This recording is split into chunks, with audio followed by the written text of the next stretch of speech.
Season 3, Episode 9. This one is called The Suicide King, and it picks up exactly where Episode 8 left off. So they're in, like, arena-type area. The governor's giving his speech about Merle being a traitor and having Daryl there, and they're going to fight. And this is where we see the blood running down from his blood pressure, increasing in his, wounded eye socket.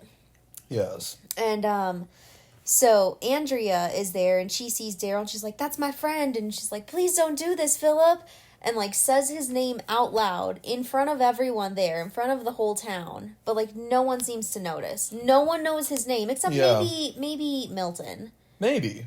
But in general, I mean, he made it sound like he didn't, like he didn't tell anybody his name before, yeah.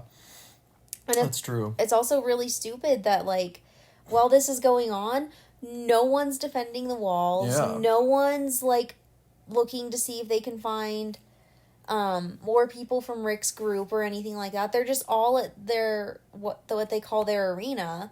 Yeah. And it makes it very easy for Rick's group to get back in to go get Daryl. Yeah. Yeah, it's outrageous. I mean, there's really no excuse for how lax they are about defending themselves, because apparently no one was watching. Yeah, no one was going after them. No one was securing the town. Nothing. Yeah. Right, they were just at this, like, big... They're just like, well, it's over now. Right. Like, sure, we have one of them captive, but, Right, they're at their, like, arena. Like, they won't come back. Definitely not. Yeah. And we wanted to note that the arena in the books is, like, significantly better. Yeah. Here in the show, it just looks like it's, like, between a couple of buildings. Yeah, it's really small and really dinky, and, like, it's not, like, in a much earlier episode, like, before Andrea sees it, she's like, oh, what are the festivities later? And Milton's like, oh, mere words can't describe the festivities.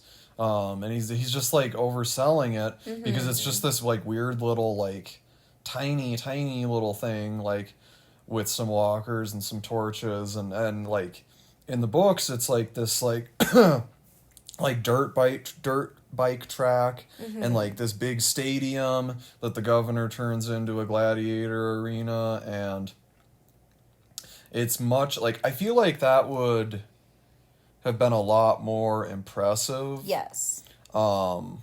Maybe they didn't have the budget for it? Right, and yeah, no, I mean, they probably didn't, but it would have just, yeah.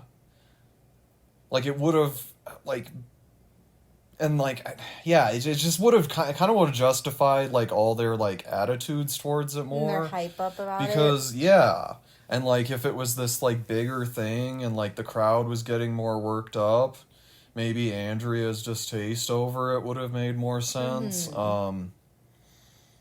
Like, if it was, like, just a more outrageous spectacle, like, everyone's attitudes would have made more sense, but it just seems very, like, dinky and unimpressive, the way they actually portray it.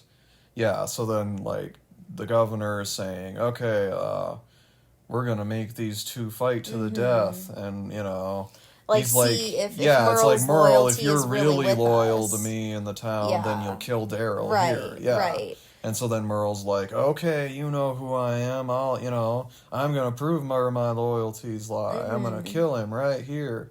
And then, so then they start fighting. And then, of course, Merle's like, come on, follow my lead, little brother. Like, he's obviously not going to kill Daryl. Right. Yeah. So then they're pretending to fight. What? You blew my mind with realizing that this is the first time that Merle and Daryl are on the show together outside of Daryl's hallucination. Yeah. But, like, we never saw them together. Yeah. When they're in Atlanta, when Rick meets the group in Atlanta, like, it's Merle is there and Daryl is back at the quarry, like, yeah, they've never been shown together. So this is the first time all the way, like, episode 9, season 3. Yeah. Which is just crazy. It is, yeah. They're so important to each other, but this is the first time we're actually seeing them together. So, who all goes back in the town? Because it's, like, they take Maggie, but they don't take Glenn because he's too hurt. I think it's everybody except... Or I can't remember if Michonne was there. I think Michonne is there. But, like, because I think it was just Glenn who they left behind, but I'm not sure. But Oscar's dead, and Daryl's caught inside, so it's really just, like, Michonne, Rick, and Maggie? I guess, yeah. I guess it must have been. Well, and that further makes it ridiculous that because they're just able to they kill I think it was Haley, the girl like in the shorts with the bow who like Andrea was hanging out with before, and some other Woodbury militia. Like they're just able to kill them right at their leisure. Like they're just very just like, oh yes, we'll just kill as many as we please, you see, for they are defenseless against us. And like, okay, wow, I mean, then you should have just continued. I mean, you should have just wiped them out or killed the governor, or at least the governor. But I mean, it's really dumb. I don't understand it's really dumb. How the character of Rick is supposed to not think that this is going to be a problem. It'd be like, yeah, it's like, oh yeah, let's just like bloody them up and let's just like kill lots of them and, you know, make them thoroughly make them our enemy, but not finish them off. Right. Because that sounds totally reasonable, right? Like there's no way that's going to come back to bite us in the ass. Oh no. Like never. It's not like you should just, I mean, yeah, and apparently, like, the town is completely unable to defend itself. So they really could have just done whatever they wanted. Like, they could have just, like, continued killing armed people until they found the governor, and then that would have been the end of it. But, of course not. Right. Because that would have made sense. Because that would have, it would have cut the storyline shorter also. So eventually they get out with Daryl and Merle. And they're going back to the prison. And Glenn is, like, throwing a huge hissy fit. Yeah. I mean, I understand that Merle, like, beat the shit out of him. But he's like, Merle's not going back with us.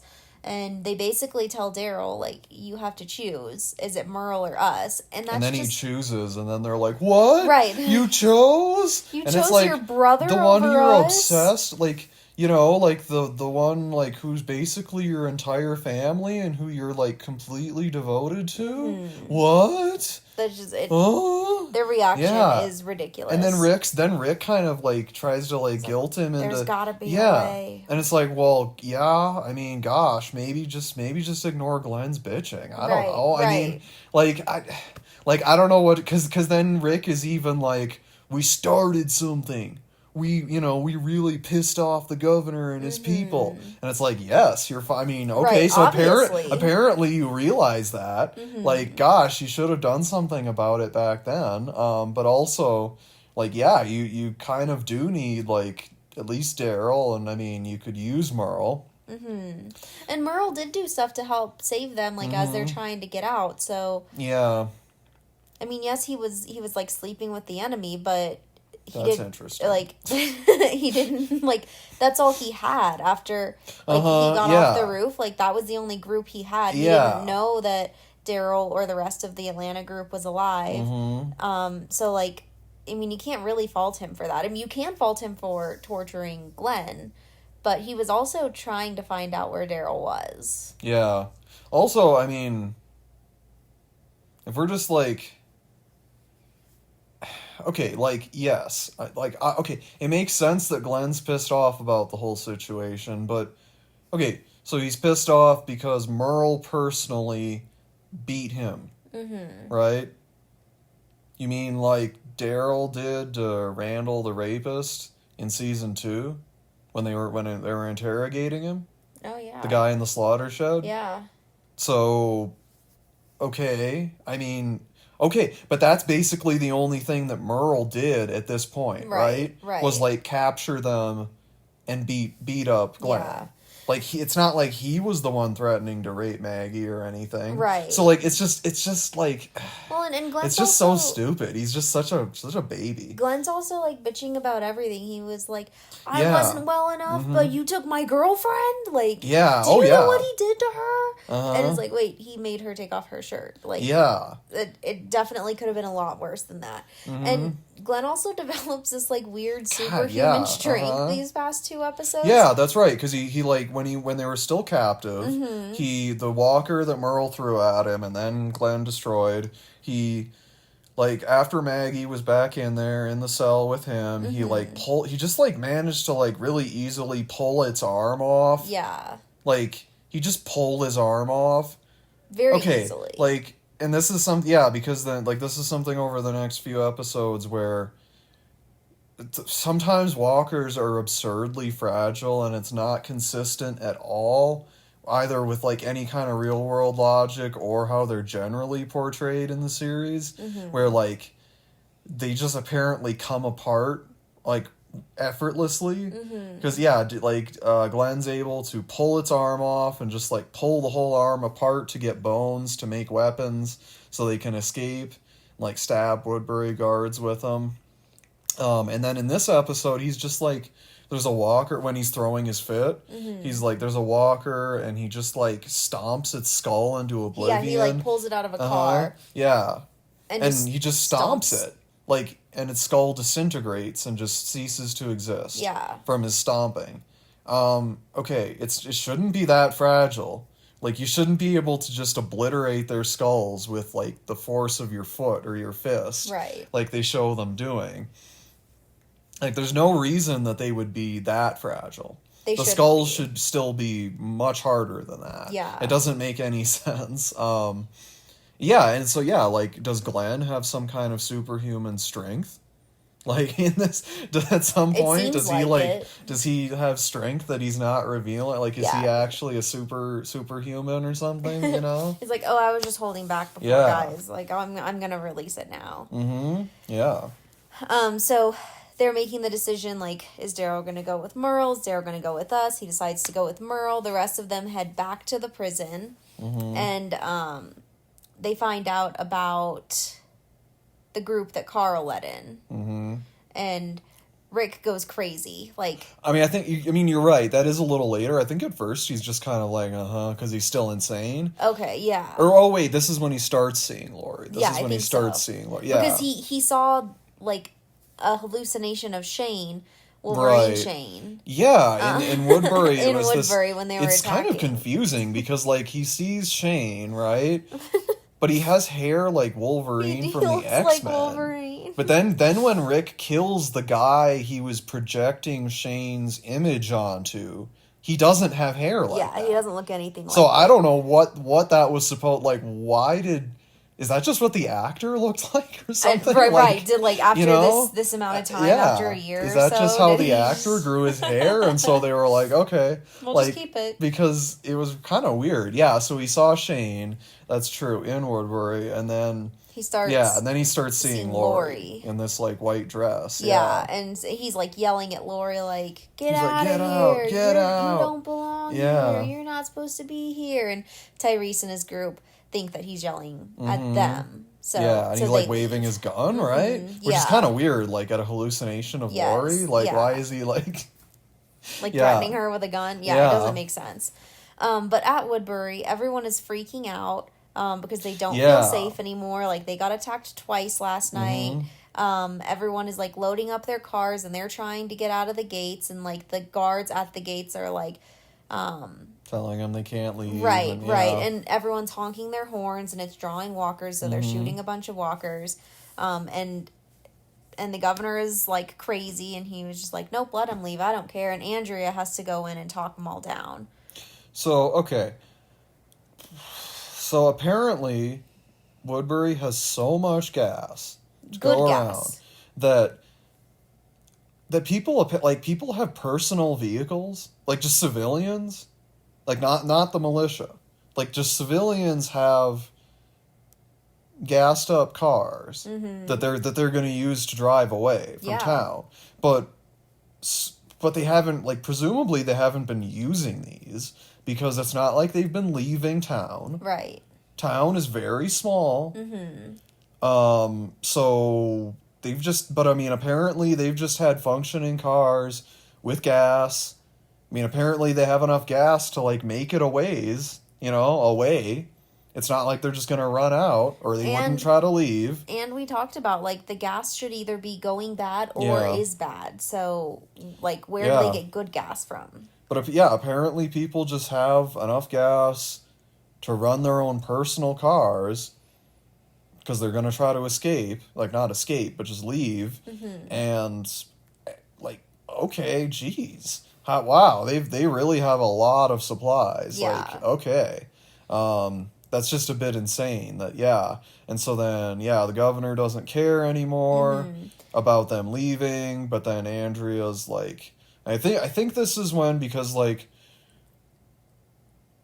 Or no, that's no, okay. But something that did happen is that, like, Rick's group accidentally let in some walkers. Yeah. So now there's walkers, like, running around, or a walker running around in Woodbury. So, like, Andrea has to kind of convince everybody to stay. Yeah. And there's one townsperson in particular that she calls by name. The only one she calls by name. She calls her Karen. Who's like, because so one of like you said, a walker got in and it bites someone, and there's people who are screaming from down the road. So Andrea's like running to them with her gun pulled, and she kills the walker, and then the man who was bit is on the ground, and he's like he's like dying, and it's torturous, and I think it's so funny. Karen's like, someone help him. Yeah. Please. She doesn't seem like a good actress. Like, she's just so flat, and they're, like, it's just ridiculous that they couldn't get someone to act a little bit more. To be like, someone help him, please. Like, he's being tortured. Help him. Nope, just someone help him. Please. Yeah. And then the governor comes out and shoots him, finally. Even though that's what Andrea should have done, like, several minutes, like... I wonder if it reminded her too much of Dale. Oh, maybe. And she was like, I guess I'll let him suffer just like Dale. Yeah, I guess so. And then he just goes back. He, like, comes out of his house, the and then, and then just shoots him, and then walks back into his house without saying anything. There's a nice little swagger going. And then, Andrea's like, we can be together in safety. When they write about the history books, they will write about us, the Woodbury, and we must be together for the future. And I find it a super, super lame, like, weird little speech. Apparently everybody else just, like, it, like, rallies them together. Yeah, like, some of these townspeople are weird looking. Yeah, but they all seem to really like it. Yeah. And so they just decided to stay. And then, like, the governor's watching her from the window. And then the episode ends.